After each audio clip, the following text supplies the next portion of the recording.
కింజరాపు అచ్చెన్నాయుడనే నేను శాసనసభ సభ్యుడిగా ఎన్నికైనందున శాసనము ద్వారా నిర్మితమైన భారత రాజ్యాంగం పట్ల నిజమైన విశ్వాసం, విధేయత చూపుతానని, భారతదేశ సార్వభౌమాధికారాన్ని, సమగ్రతను కాపాడుతానని, నేను స్వీకరించబోయే కర్తవ్యాన్ని శ్రద్ధాశక్తులతో నిర్వహిస్తానని దైవ సాక్షిగా ప్రమాణం చేస్తున్నాను.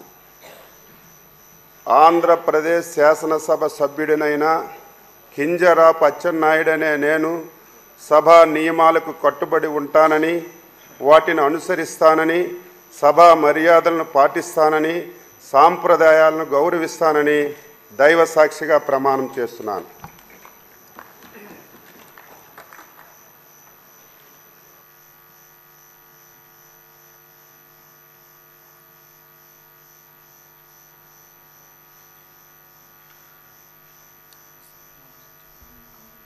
ఏంటి